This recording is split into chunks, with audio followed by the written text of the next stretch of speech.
In the hearing, though, they probably alluded to the fact that because this was just a trans woman in pasties, just like any other woman could be. Right. So was not doing anything wrong. Right.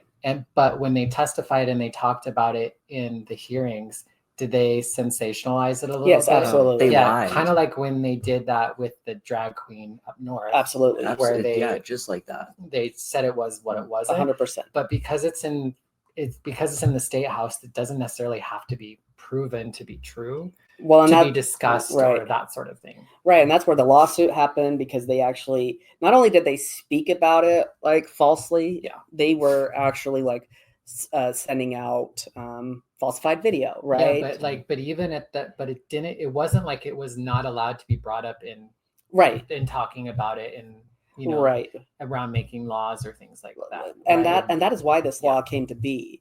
Was because of Canyon County Pride, and because people went down there specifically to seek out offense. Right. And so it wasn't just the sponsor of the bill. It was actually one of the people who was basically a sponsor of this bill was from the Nampa City Council.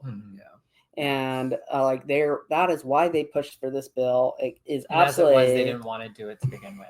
They didn't want to have the event to begin with. The mayor made that. Yes. It was very clear this was targeted. So absolutely. And they were blatantly lying about it. Like, it was very convenient that the photo that they were referencing was taken from behind. You couldn't see that this woman was wearing pasties, and they had other like bad actors that were there trying to find something to complain about, and they were like, oh no, I was there, I saw it.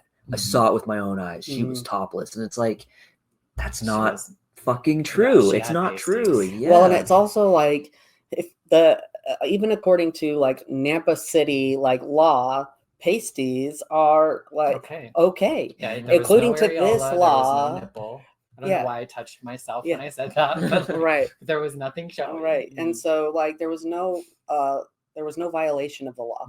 And so that just goes to show what they're seeking to do here.